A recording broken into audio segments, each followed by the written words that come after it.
Vem e toma o teu lugar aqui.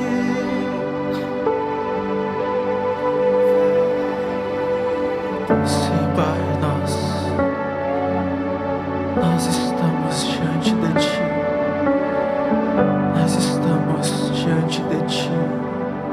Nós estamos reunidos com todos os santos de todas as eras, com as hostes celestiais, com os anjos. Nós estamos diante do Teu trono. Nós estamos diante da Tua majestade. Nós estamos diante da Tua beleza. Nós estamos diante da Tua formosura. Nós estamos diante de Ti, da Tua magnificência, da Tua eternidade, da Tua doçura, da Tua bondade. E nós queremos que o Senhor exerça o Teu reinado em nossas vidas. Nós queremos que o Senhor exerça a Tua soberania em nossas vidas. Nós queremos que seja visível, nós queremos que seja palpável. Nós queremos o Teu governo, nós queremos o Teu reino, nós queremos a Tua palavra direcionada aos nossos corações, individualmente, coletivamente, nos dando vida, nos dando norte, nos dando verdade. Então, pela Tua palavra, vem e toma o Teu lugar. Pela Tua palavra, vem e alinha o nosso pensamento com o Teu. Pela Tua palavra, vem e alinha o nosso coração com o Teu. Pela Tua palavra, vem e destrói os ídolos rivais, destrói as paixões rivais. Pela Tua palavra, pela Tua palavra, nós ansiamos Te ouvir, a Ti somente, a Ti somente, a Ti somente.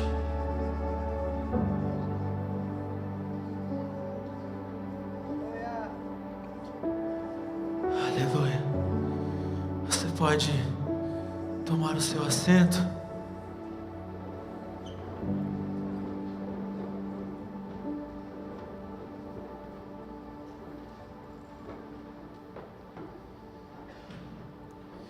Convido você, com essa mesma fome, com essa mesma sede, a abrir comigo no Evangelho que escreveu Mateus. Evangelho de Mateus, capítulo 28.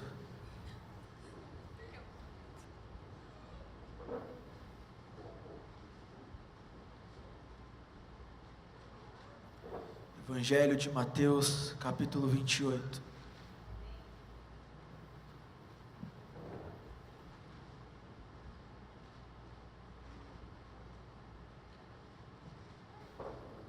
Nós leremos os versos 16 a 20.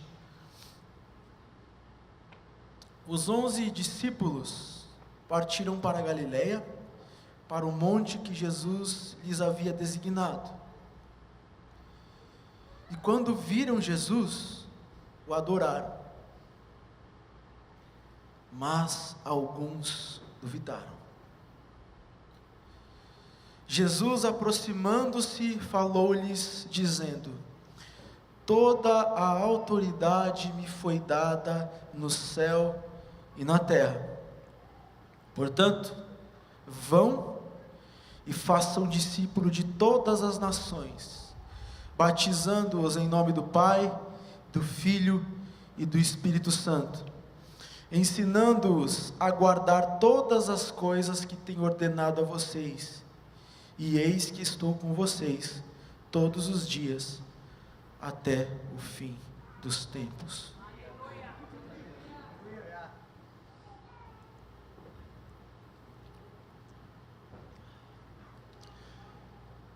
O que é a igreja? Essa é uma pergunta que gera muita polêmica hoje em dia. Não deveria, mas gera muito embate, gera muito questionamento. Qual é a natureza da igreja? O que faz a igreja ser igreja?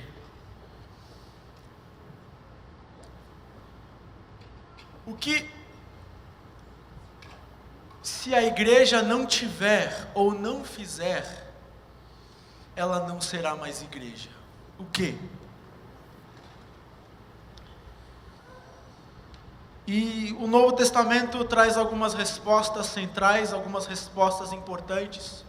E esse texto traz uma dessas questões cruciais e centrais a respeito da natureza da igreja. A igreja é uma comunidade de testemunhas. Testemunhar Cristo faz parte da natureza da igreja. Uma comunidade local que não testemunha Jesus Cristo não é igreja. A igreja só é igreja quando ela testemunha sobre Jesus. Isso começou no Antigo Testamento, né? Com o povo de Israel. O chamado de Israel era ser uma vitrine para as outras nações. Deus liberta um povo, dá uma lei para esse povo, dá uma série de benefícios para esse povo e diz: olha, façam tudo conforme eu tenho ordenado vocês. Se vocês fizerem conforme tudo eu tenho dito para vocês, então eu vou abençoar vocês. E vocês vão ser uma vitrine do meu nome para as outras nações. E a gente vê Israel caindo aos trancos e barrancos. Mas no reinado de Salomão a gente tem um pouco disso, tem um vislumbre disso, né? A gente vê a rainha de Sabá vindo de longe. A gente vê diversas nações vindo conhecer a riqueza daquele reino, a sabedoria daquele reino, a cultura daquele reino. No Novo Testamento, essa ideia de ser uma vitrine, de ser testemunha, ela é expandida. Agora, as nações não virão mais. Pelo menos por hora, pelo menos nesta era, antes de Yeshua retornar, as nações não virão a um lugar geográfico ver a riqueza, a sabedoria e a autoridade de um reino. É a igreja quem deve ir e testemunhar. Testemunho faz parte da natureza da igreja. Jesus, em Atos, capítulo 1, verso 8, diz para os discípulos, para eles ficarem em Jerusalém, até que eles fossem revestidos de poder, e então eles seriam testemunhas, em Jerusalém, na Judéia, Samaria, e até os confins da terra. E a palavra testemunha, a palavra que Lucas usa quando escreve Atos capítulo 1, verso 8, a palavra grega que ele usa, é uma palavra que você conhece. Da onde deriva uma palavra que a gente usa, principalmente nós cristãos, martireo, da onde se deriva a palavra martírio. E não é que Jesus está dizendo para os discípulos naquele primeiro momento que eles morreriam. Mas é que o fato de ser testemunha até as últimas consequências trouxe um significado novo à palavra martireo.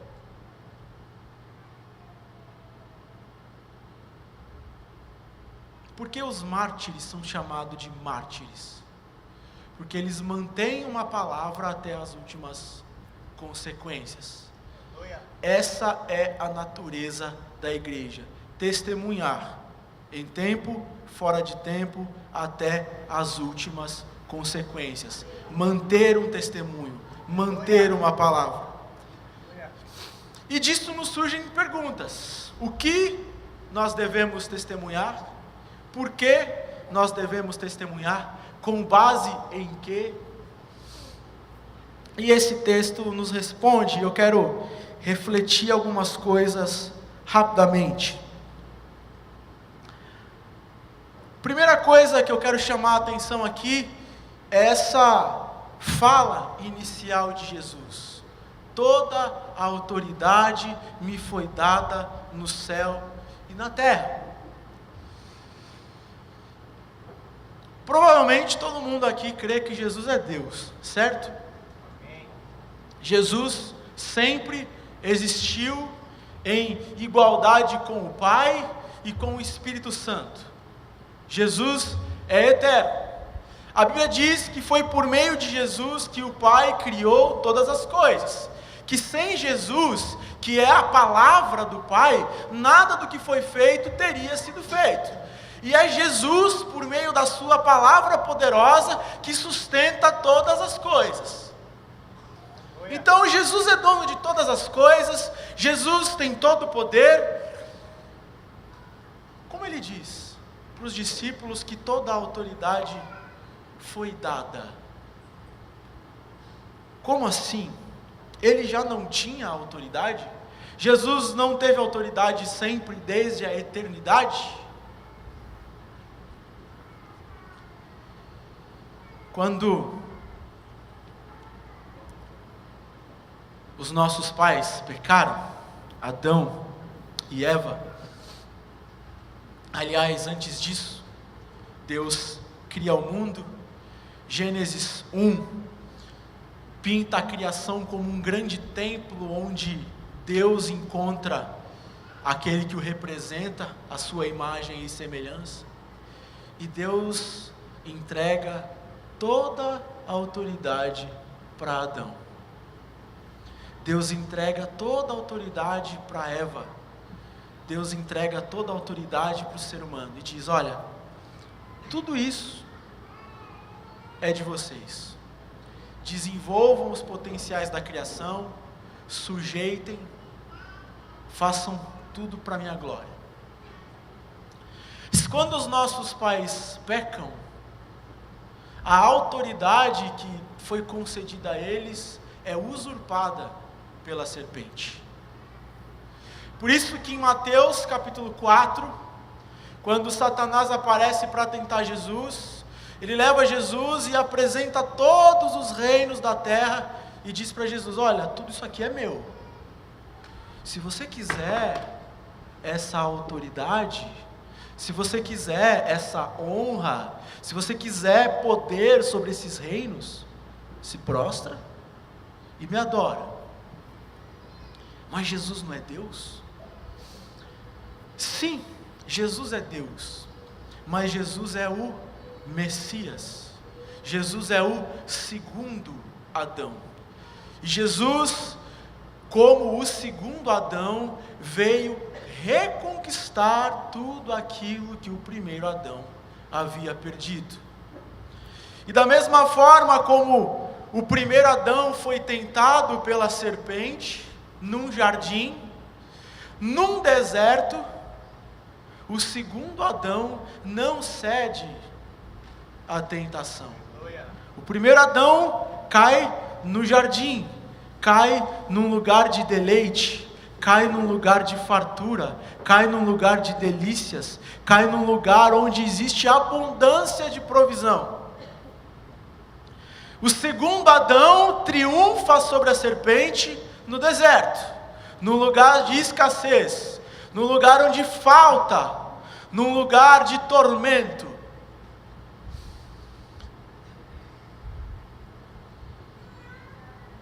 Jesus veio reconquistar o que nós perdemos, a autoridade que nós perdemos por causa do pecado. É por isso que ele diz: toda a autoridade me foi dada no céu e na terra. Quando Jesus diz, ele não está se referindo à sua autoridade como Deus. Ele está se referindo à sua autoridade como rei, como Messias, como ungido, como aquele que foi prometido durante todo o Antigo Testamento, que esmagaria a cabeça da serpente, que reverteria os efeitos do pecado, que reverteria as maldições. É isso que Jesus está dizendo. Jesus está dizendo: porque eu obedeci o meu Pai, porque eu me humilhei, como Paulo vai dizer em Filipenses, porque eu me sujeitei, eu me esvaziei, eu encarnei, eu assumi a forma humana, eu vivi uma vida de limitações, eu vivi uma vida de sofrimento, eu vivi uma vida de miséria, eu vivi uma vida de tortura, eu vivi uma vida sob o jugo da lei, mas eu fui obediente, eu cumpri tudo que o Pai e tudo que a lei do meu Pai exigia que fosse cumprido. E por isso, quando eu morri, o último estágio da minha humilhação, quando eu fiquei sob o poder da morte durante 3 dias, após os 3 dias, como eu fui completamente obediente, como eu fui completamente correto, como eu fui completamente justo, a morte não pôde me deter. E então eu saí do meu período de humilhação e comecei o meu período de exaltação. O Espírito Santo me ressuscitou. Eu ressuscitei dentre os mortos, eu entreguei a minha vida e eu mesmo a tomei de volta. Então eu tenho toda a autoridade, não alguma autoridade, não muita autoridade, mas toda a autoridade, no céu e na terra. Quando Filipenses diz que por conta do que Jesus fez, um dia todo o joelho vai se dobrar diante de Jesus, não quer dizer necessariamente que todo mundo vai se converter e amar Jesus, mas que quando Ele aparecer nas nuvens, todos vão ter que reconhecer que o que foi revelado nesse livro é verdade. E tudo que foi revelado nesse livro é sobre a pessoa de Jesus. Toda a autoridade foi dada. Agora os reinos não pertencem mais a Satanás. Agora tudo pertence a Jesus. Sempre tudo pertenceu a Deus. Deus é soberano sobre tudo. Mas agora, como C.S. Lewis ecoou brilhantemente em Nárnia, Nárnia voltou a ser governada pelos filhos de Adão.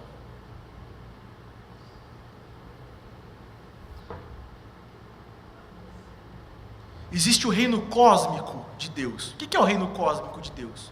É o fato de que Deus é soberano sobre tudo. Deus tem rival?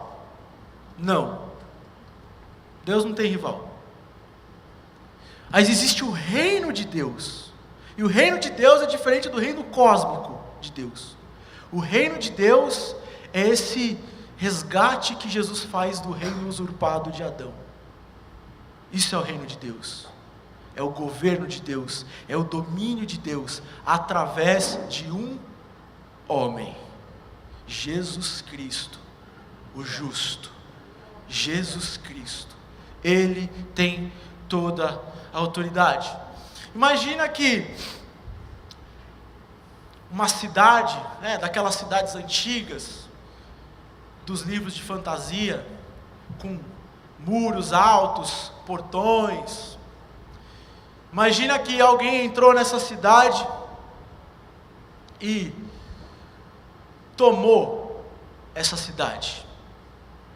Começou a causar uma guerra civil nessa cidade. Destruiu as coisas. A cidade está um caos, tem fogo, tem entulho, tem sujeira, as pessoas estão morrendo de fome. E o rei daquela cidade, o príncipe daquela cidade, foi destronado.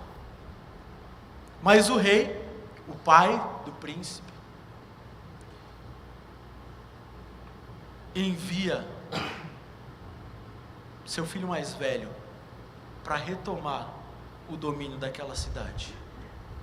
Foi isso que Jesus fez. Toda a autoridade foi dada a Jesus. E é com base nessa autoridade, com base nessa obra, que vem o grande mandamento de testemunhar, de fazer discípulos de todas as nações.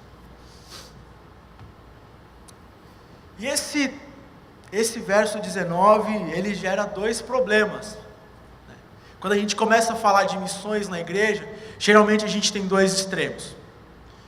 O extremo do id, daqueles que falam que missões é ir. Nós temos que ir, nós temos que ir, nós temos que ir, nós temos que ir. Essa é a tônica das pregações, essa é a tônica dos ensinos, essa é a tônica das conferências, é ir, é ir, é ir. Nós temos que ir para longe.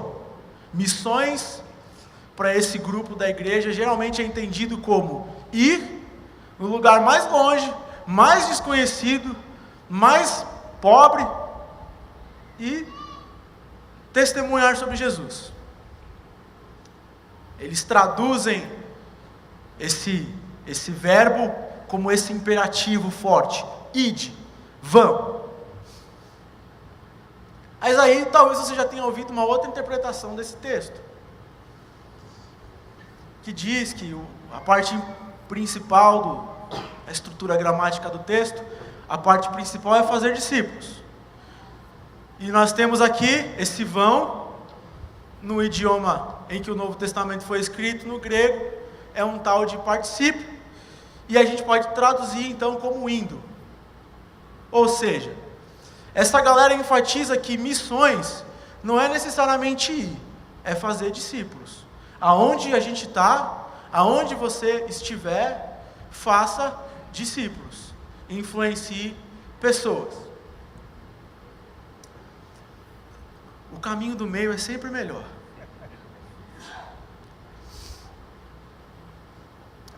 De fato, esse vão é um particípio. Mas a língua grega é um pouquinho complicadinha. E a gente entende que isso aqui é um particípio de circunstância tendente. O que isso significa? Isso significa que a ordem principal é fazer discípulos. Mas ir, é necessário ir para fazer discípulos. Você só vai cumprir a ordem principal, você só vai cumprir o mandamento principal de discipular, se você cumprir o mandamento prévio de ir. Então, eu tenho muita ressalva quando alguns pregadores falam que as traduções estão erradas. A tradução que você tem em mãos é uma ótima tradução, e provavelmente o comitê que traduziu a tradução que você tem em mãos sabe muito mais grego do que um pregador. Ide e vão é uma boa tradução, só que dá para a gente mergulhar um pouco mais aqui. De fato, missões não é só quando eu vou para um lugar desconhecido e prego o evangelho. Missões é também na redondeza. Eu tenho que testemunhar Cristo, fazer discípulos. Eu tenho que fazer discípulos em Jerusalém, tenho que fazer discípulos no Bom Retiro, tenho que fazer discípulos entre a primaiada. E eu tenho que fazer discípulos entre os zambeses. A grande questão é, o que a gente aprende no fim das contas com essa discussão verbal? Deve haver uma preocupação na igreja em se movimentar. deve haver um esforço genuíno de pensamento, de coração, financeiro, de investir num movimento que gere testemunho de Cristo. Eu testemunho aqui. Eu não posso negligenciar a minha redondeza, eu não posso negligenciar a minha nação, eu não posso negligenciar o meu bairro, eu não posso negligenciar as necessidades que estão ao meu redor. Mas eu também não posso negligenciar o fato de que Cristo tem de ser proclamado ainda aonde ainda não foi. Cristo tem de ser proclamado ainda aonde ainda não foi. É importante que Cristo seja proclamado aonde Ele ainda não foi proclamado. É importante que isso incomode a igreja, que isso gere movimento na igreja, que isso gere empreendimentos missionários, que isso gere generosidade financeira para o sustento dessas coisas. É lá e aqui. Caminho do meio é sempre melhor. Testemunhar Jesus, fazer discípulos. O que é isso? O que a gente faz? Como é que isso acontece? Como é que eu faço um discípulo? Talvez nos dias que a gente vive, a primeira coisa a se dizer é que nós não temos discípulos. Jesus tem discípulos. Os discípulos não são seus. Os discípulos não são da igreja. Os discípulos são de Jesus. Todos os súditos pertencem ao rei. Como Jesus diz, como Jesus começa falando que toda a autoridade foi concedida a Ele, dá para a gente entender que o testemunho compreende parte disso.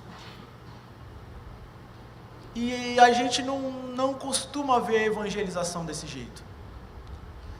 A gente costuma ver a evangelização de um modo, às vezes, muito sentimentalista. Jesus ama você. Não tem nada de errado com isso, está completamente certo. Mas tem mais coisas aqui. É mais profundo que isso. Provavelmente você deve pensar que os cristãos que morreram no período do Novo Testamento, no Império Romano, os cristãos que morrem ainda hoje, eles morrem por amor a Jesus, certo? Deixa eu contar uma coisa para vocês. Nenhum cristão, de um certo ponto de vista, preste atenção no que eu vou dizer, nenhum cristão nunca morreu, nunca foi morto, nunca foi um mártir, porque ele amava Jesus.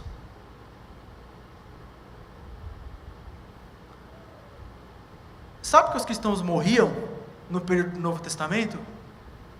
Porque eles eram uma ameaça para o Estado. Eles corrompiam a cultura. Eles bagunçavam a ordem social. Sabe o que é isso? Isso é um problema político. Porque Jesus é dono de tudo, porque Jesus manda em tudo, porque Jesus é Senhor sobre tudo, isso ultrapassa. Testemunhar Jesus vai além, tem que ir além de dizer Jesus te ama. Você, eu, nós fomos chamados para anunciar a autoridade de Jesus. Nós fomos chamados para anunciar o domínio de Jesus. Nós fomos chamados para anunciar a completa e absoluta soberania de Jesus sobre todas as coisas. Porque um dia, quando o anticristo for revelado, e ele se juntar com as outras nações e marchar contra Jerusalém para tentar destruir aquela cidade, Jesus vai aparecer nos céus nesse momento. Os crentes que estiverem vivos terão seus corpos transformados, nós encontraremos Ele nos ares, os mortos em Cristo ressuscitarão depois, todos encontraremos Jesus nos ares, e nós imediatamente voltaremos para a terra, e o que Jesus vai fazer? Jesus vai matar o anticristo, e vai matar todo mundo que está junto com o anticristo. E naquele dia, a galera dos direitos humanos vai ficar muito brava. Mas não interessa, Ele é o domínio. E quando Ele pisar no Monte das Oliveiras e aquele monte rachar, todas as constituições da terra serão abolidas. Todos os reis, todos os presidentes, todos os monarcas, todos os primeiros ministros terão que comparecer até Israel, na presença do trono de Davi, no qual Jesus estará assentado, e eles terão que entregar, querendo ou não, eles terão que entregar todo o domínio de todos os povos para Jesus. Então, o que nós proclamamos, o que nós testemunhamos, é a autoridade absoluta de Jesus. É isso que nós cremos. É isso que faz de você ser cristão. A gente tende a encarar o ser cristão e o ser igreja, às vezes, como muito comportamental. Por que você é crente? Porque eu me visto de uma determinada maneira, porque eu canto certas coisas, porque eu tenho um determinado comportamento moral, ou pelo menos tento ter. Isso faz de mim cristão. Mas tem alguma coisa que vem antes, porque a fé tem um conteúdo intelectual. O que é fé? A fé é composta de 3 coisas: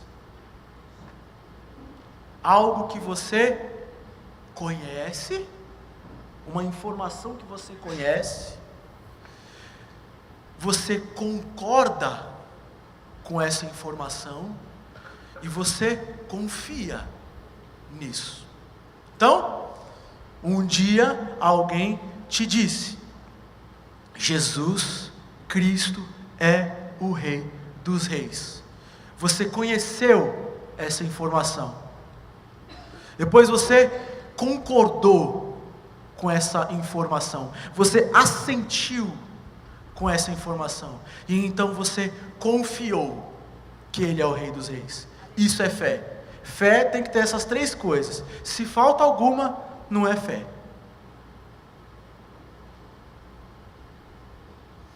O cristianismo tem um conteúdo doutrinário, intelectual.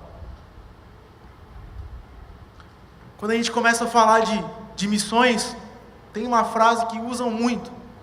E eu entendo quando usam essa frase. Atribuem essa frase a São Francisco de Assis, né?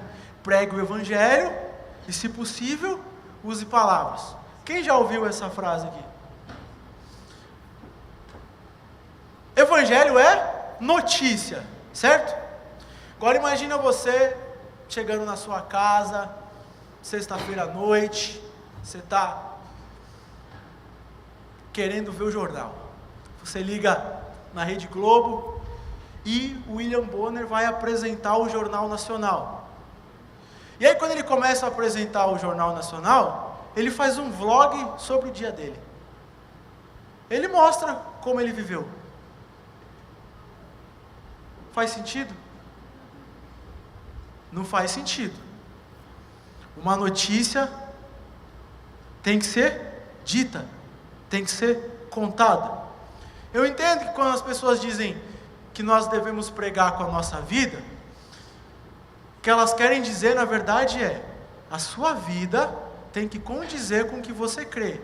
A sua vida é uma evidência de que essa mensagem que você acredita é verdade e funciona. Mas pregue o evangelho e use palavras. Corrobore com a sua vida, mas use palavras. Às vezes as pessoas dizem: cara, eu quero queimar por Jesus, eu quero ir para as nações e queimar por Jesus. Aí eu pergunto, legal, o que você vai fazer quando você for para as nações? Não, mano, eu vou queimar pelas pessoas, porque eu amo as pessoas, eu vou dar minha vida pelas pessoas. Legal, e o que mais você vai fazer? Não é isso, cara, eu estou queimando aqui, eu quero ir. Aí eu costumo dizer assim, é um pouco duro, mas funciona. As pessoas não precisam da sua vida. As pessoas precisam de Jesus. A sua vida pode ser um chamariz. Olha, cara, eu vi que você vive a sua vida assim. Por que você vive a sua vida assim? Ah, eu vivo a minha vida assim por causa disso, por causa disso, por causa disso, por causa disso. Mas a nossa geração é muito autocomplacente, né? A gente se acha muito importante. Mas as pessoas não precisam da nossa igreja. As pessoas não precisam da nossa vida. As pessoas não precisam dos nossos dons. As pessoas precisam do Evangelho. As pessoas precisam conhecer Jesus. E apenas Jesus. Não é sobre mim, não é sobre você, não é sobre nada do que a gente faça, embora o que a gente faça seja importante e seja um instrumento para Deus, mas é sobre Jesus, é sobre Jesus, é sobre a autoridade de Jesus, é sobre a obra de Jesus, é sobre a vida de Jesus, é sobre a morte de Jesus, é sobre a ressurreição de Jesus, é sobre a entronização de Jesus, é sobre o governo de Jesus, é sobre a volta de Jesus.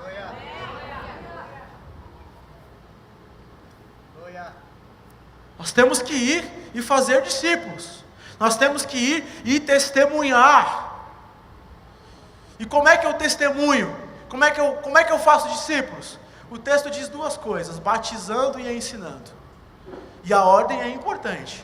Eu não posso ensinar antes de batizar. Eu tenho que batizar, depois ensinar.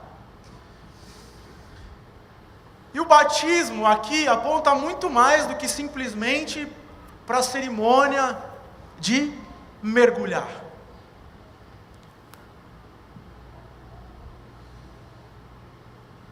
Aponta para uma série de coisas que a gente não tem muito tempo para desenvolver. Se, por exemplo, o batismo é em nome de quem?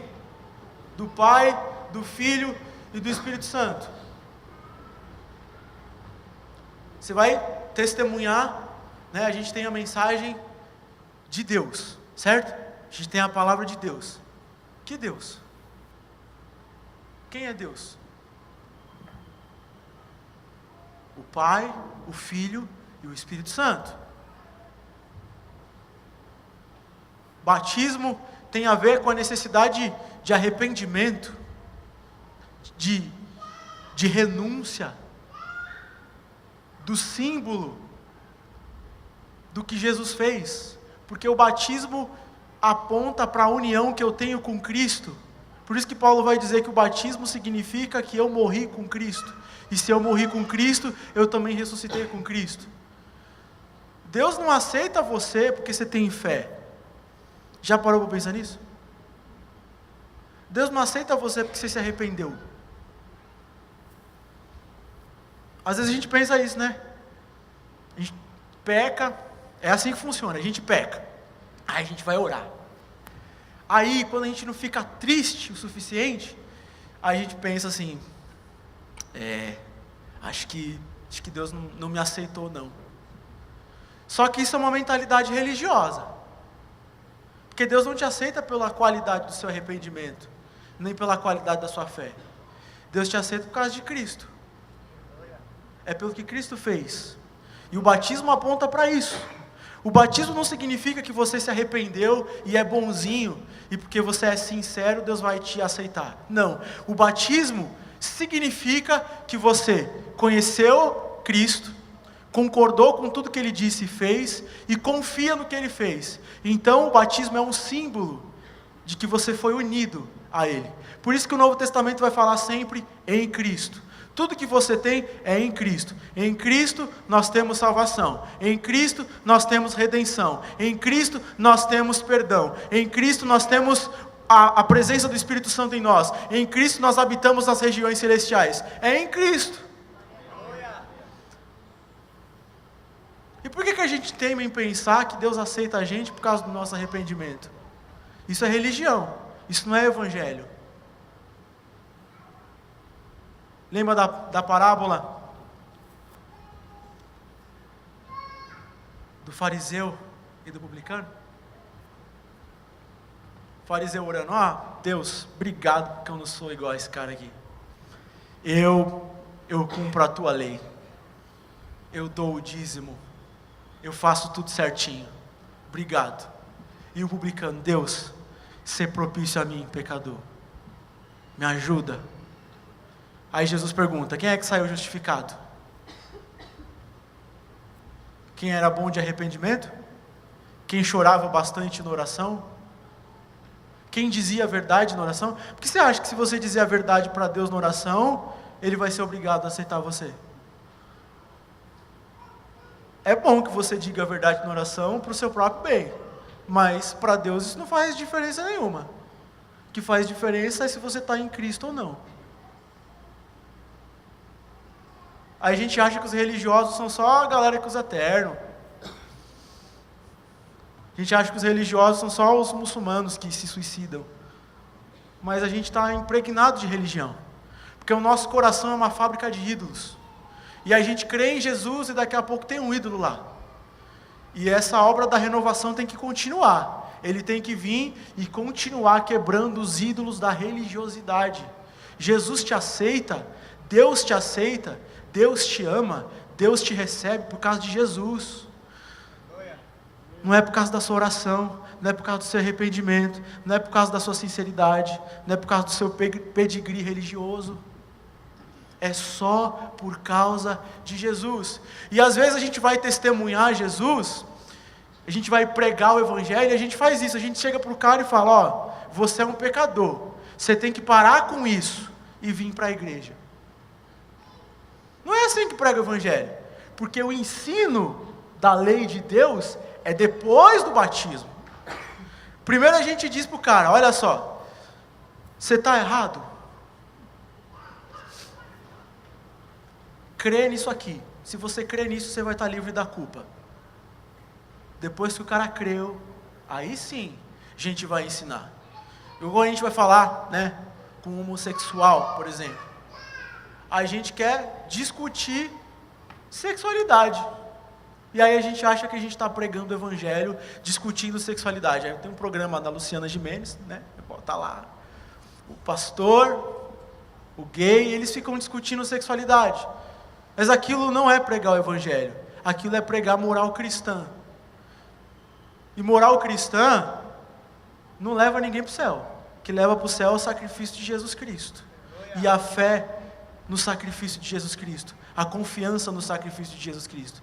Isso é fazer discípulo. Então, quando você for fazer discípulo, quando você for pregar o evangelho, prega o evangelho, não moralidade.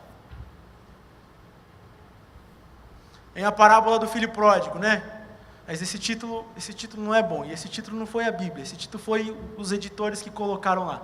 Porque na verdade a parábola é dos 2 filhos perdidos. Os 2 filhos estavam perdidos. Um filho estava perdido fora da casa do pai, o outro filho estava perdido dentro da casa do pai.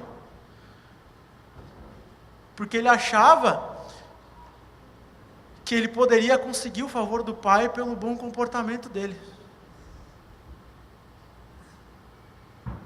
E não é assim que funciona. A gente tem que confiar em Jesus, apenas em Jesus. O batismo aqui aponta para isso, para essa natureza escandalosa do evangelho. Depois a gente ensina tudo que Jesus ensinou. Aí vem o Sermão do Monte, aí vem a moralidade cristã e uma série de outras coisas. Mas primeiro a gente prega o evangelho.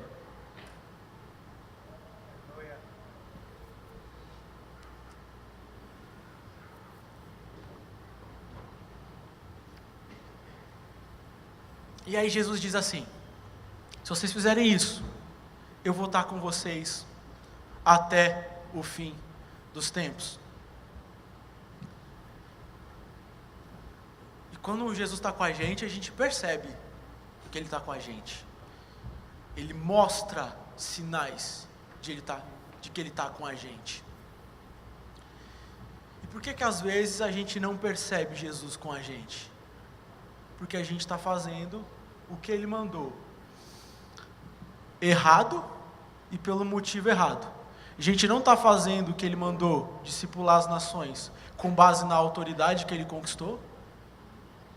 E a gente não está fazendo o que Ele mandou do jeito que Ele mandou fazer, batizando e ensinando. E aí a gente fica bravo, porque a gente não percebe Ele com a gente. Aí a gente quer os sinais do reino, a gente quer poder para ser testemunha, e a gente não tem. Aí sabe o que acontece? Já como a gente não tem, e a gente é impaciente, a gente não volta para a Escritura e aprende de Deus, a gente inventa moda, a gente inventa coisas, a gente maqueia os processos. Se tem uma coisa que a igreja precisa aprender, é esperar em Deus. Esperar em Deus. Os discípulos chegam para Jesus, eles estão afoitos, eles estão perguntando: Jesus, quando é que você vai vir restaurar o reino? Quando é que tudo isso vai acontecer? Jesus diz, conversa do seguinte: isso não é da conta de vocês, isso compete ao meu Pai, vocês têm que ser minhas testemunhas. E aí os discípulos estão empolgados para ser testemunhas, e aí Jesus diz o seguinte: vocês vão voltar para Jerusalém, e vocês vão fazer o quê? Esperar para ser testemunha. Se tem uma coisa que a gente não sabe fazer, é esperar. A gente não sabe esperar. A gente quer ver os sinais, a gente quer ver os milagres, e aí eles não vêm, eles não acontecem, e aí a gente fica impaciente, e aí a gente começa a buscar caminhos para ver se alguma coisa acontece. Mas a gente só tinha que fazer as coisas do jeito que Deus quer que a gente faz, baseado naquilo que Ele fez, e esperar. Nós temos autoridade, certo? Toda a autoridade foi dada a Jesus.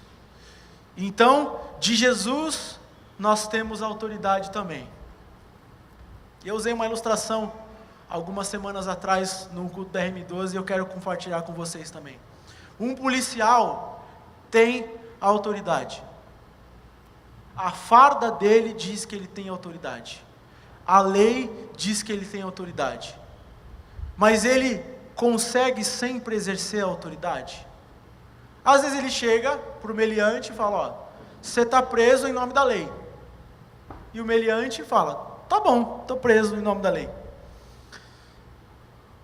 Mas é assim que acontece na maioria das vezes? Na maioria das vezes ele precisa exercer força para exercer a autoridade. Ele precisa de poder para exercer a autoridade. Ele precisa de uma arma. O bandido não vai respeitar ele. O reino de Deus é a mesma coisa. Você tem autoridade, a igreja tem autoridade, mas falta poder para exercer a autoridade. Falta poder para conquistar jurisdições. Falta poder para discipular as nações. E por que falta poder? Porque a gente não faz as coisas como a gente deveria fazer, nem espera. A gente não espera. É a história de um missionário que foi para uma ilha pregar o evangelho, e lá era muito difícil. Ninguém cria no evangelho. Ninguém cria. Mas ele cria. Ele cria no poder do evangelho. Ele cria na mensagem de Jesus Cristo. Ele cria na autoridade de Jesus. E ele pregou o evangelho do jeito certo, da forma certa, e esperou, e orou. Passaram-se anos. E um dia, ele está no meio da floresta, orando, gemendo, clamando a Deus para que convertesse os corações, para que o reino deles fosse manifestado naquele lugar, quando ele escuta passos, vindo, pisando na grama, pisando nas folhas secas daquela floresta. E aí ele se levanta, e então ele vê um grupo de policiais. E os policiais dizem: você é fulano de tal? O missionário? Sim, sou fulano de tal. Você pode nos acompanhar? Posso, mas o que aconteceu? Só nos acompanhe, nós precisamos da sua ajuda. E ele estava fora da cidade, e conforme ele foi se aproximando da cidade, ele começou a ouvir os gritos, os berros. E aí ele foi entrando na cidade, e ele via pessoas sentadas no chão das ruas, chorando. E conforme ele foi chegando na delegacia, tinha uma multidão na delegacia. O que aconteceu? O Espírito Santo gerou uma convicção de pecados tão grande naquela cidade, que ainda não tinha igreja. Elas foram para a delegacia e começaram a confessar pecados. E aí os policiais ficaram, o que a gente vai fazer? Lembraram do missionário, chama o missionário. Trouxeram o missionário, ele mais uma vez pregou o evangelho. E 90% daquela cidade se converteu.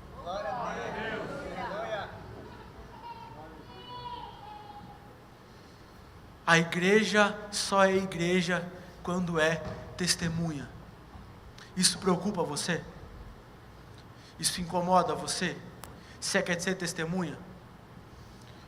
Então a gente tem que crescer em intimidade, tem que crescer em entendimento, tem que crescer em oração. Só existem 3 coisas que liberam poder para a igreja, para ela exercer a autoridade.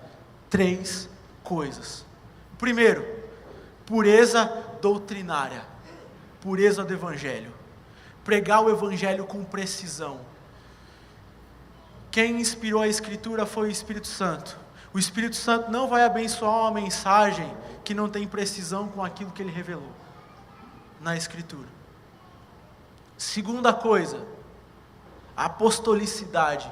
A igreja tem que ser apostólica, e ser apostólica é se preocupar com missão, é se preocupar com testemunho. A gente quer poder para quê? O poder para ser testemunho, para ser testemunha. O poder é para testemunhar. E a terceira coisa é a oração. Sem pureza doutrinária, sem uma mentalidade apostólica e sem uma vida de oração, não tem poder. Não tem. É simples, mas não é fácil. Mas existe poder. Existe poder disponível para a gente. E nós somos pentecostais. E o que faz um crente pentecostal? O que um crente pentecostal tem, que se ele não tiver, ele não é mais pentecostal? Nós cremos no batismo com o Espírito Santo. E o batismo com o Espírito Santo é o quê? É um revestimento de poder para ser testemunho. Mas a gente não vê mais isso sendo pregado, a gente não vê mais isso sendo buscado, a gente não vê mais isso. E a gente gosta de ser pentecostal e de falar que é pentecostal só porque a gente é mais barulhento que os outros. É legal ser barulhento, eu gosto. Mas é mais que isso. Nós precisamos voltar às primeiras práticas. Nós precisamos voltar àquilo que é básico, que é fundamental na Escritura. Nós não seremos igreja a não ser que tenhamos uma vida de testemunho. Todo cristão é um missionário ou é um impostor. E nós não teremos uma vida frutífera de testemunho sem poder.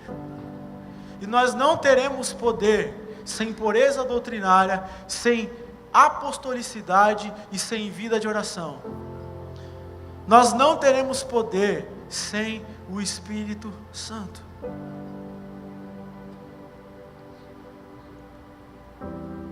Quantos aqui anseiam pelo retorno de Jesus? Quantos aqui querem apressar o retorno de Jesus?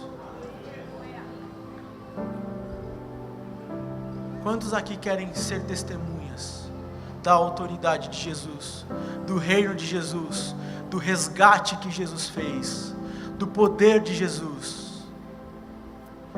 Se coloque de pé.